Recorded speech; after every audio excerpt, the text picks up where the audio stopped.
Good evening. Tonight, I can report to the American people and to the world that the United States has conducted an operation that killed Osama bin Laden, the leader of al-Qaeda, and a terrorist who's responsible for the murder of thousands of innocent men, women, and children. It was nearly 10 years ago that a bright September day was darkened by the worst attack on the American people in our history. The images of 9/11 are seared into our national memory.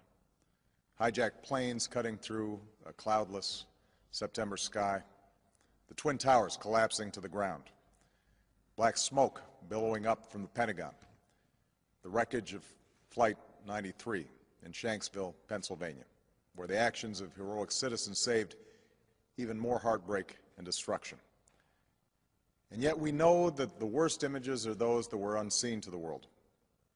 The empty seat at the dinner table, children who were forced to grow up without their mother or their father, parents who would never know the feeling of their child's embrace, nearly 3,000 citizens taken from us, leaving a gaping hole in our hearts.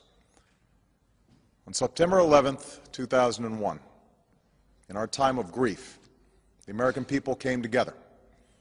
We offered our neighbors a hand, and we offered the wounded our blood. We reaffirmed our ties to each other and our love of community and country. On that day, no matter where we came from, what God we prayed to, or what race or ethnicity we were united as one American family. We were also united in our resolve to protect our nation and to bring those who committed this vicious attack to justice. We quickly learned that the 9/11 attacks were carried out by al-Qaeda, an organization headed by Osama bin Laden, which had openly declared war on the United States and was committed to killing innocents in our country and around the globe. And so we went to war against al-Qaeda to protect our citizens, our friends, and our allies. Over the last 10 years, thanks to the tireless and heroic work of our military and our counterterrorism professionals, we've made great strides in that effort. We've disrupted terrorist attacks and strengthened our homeland defense. In Afghanistan, we removed the Taliban government, which had given bin Laden and al-Qaeda safe haven and support. And around the globe, we worked with our friends and allies to capture or kill scores of al-Qaeda terrorists, including several who were a part of the 9/11 plot. Yet Osama bin Laden avoided capture and escaped across the Afghan border into Pakistan. Meanwhile, al-Qaeda continued to operate from along that border and operate through its affiliates across the world. And so shortly after taking office, I directed Leon Panetta, the director of the CIA, to make the killing or capture of bin Laden the top priority of our war against al-Qaeda, even as we continued our broader efforts to disrupt, dismantle, and defeat his network. Then, last August, after years of painstaking work by our intelligence community, I was briefed on a possible lead to bin Laden. It was far from certain, and it took many months to run this thread to ground. I met repeatedly with my national security team as we developed more information about the possibility that we had located bin Laden hiding within a compound deep inside Pakistan. And finally, last week, I determined that we had enough intelligence to take action and authorized an operation to get Osama bin Laden and bring him to justice. Today, at my direction, the United States launched a targeted operation against that compound in Abbottabad, Pakistan. A small team of Americans carried out the operation with extraordinary courage and capability. No Americans were harmed. They took care to avoid civilian casualties. After a firefight, they killed Osama bin Laden and took custody of his body. For over 2 decades, bin Laden has been al-Qaeda's leader and symbol, and has continued to plot attacks against our country and our friends and allies. The death of bin Laden marks the most significant achievement to date in our nation's effort to defeat al-Qaeda. Yet his death does not mark the end of our effort. There is no doubt that al-Qaeda will continue to pursue attacks against us. We must and we will remain vigilant at home and abroad.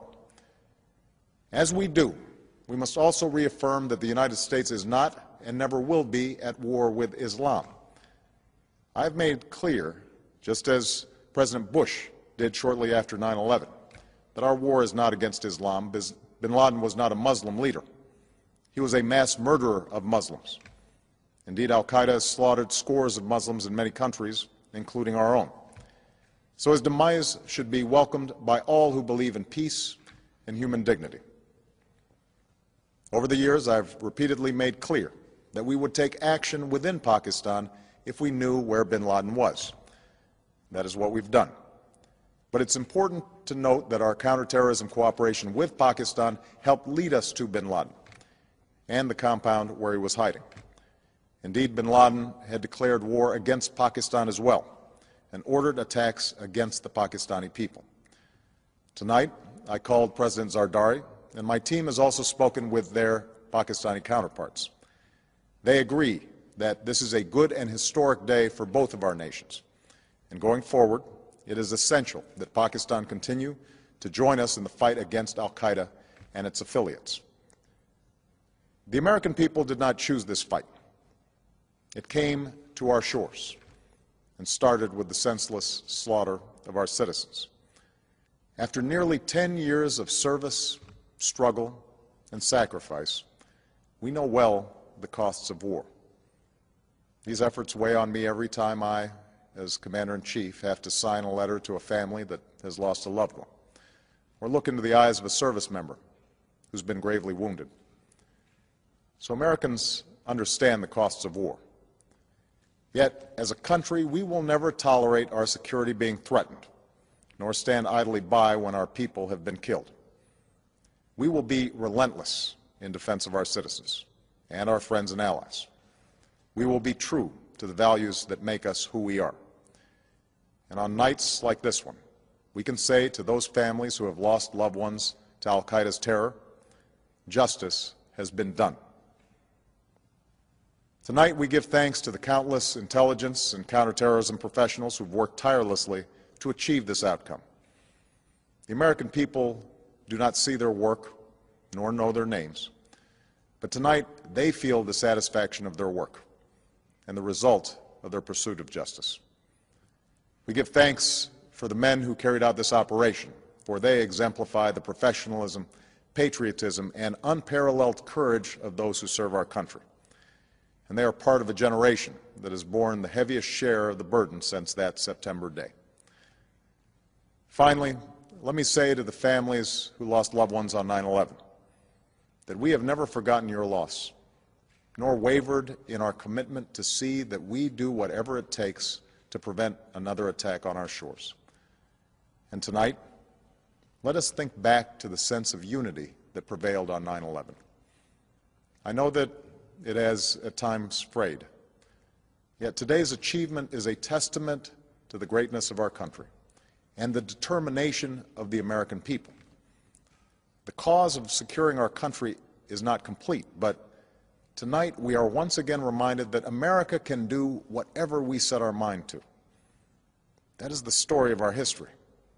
Whether it's the pursuit of prosperity for our people or the struggle for equality for all our citizens, our commitment to stand up for our values abroad, and our sacrifices to make the world a safer place. Let us remember that we can do these things not just because of wealth or power, but because of who we are.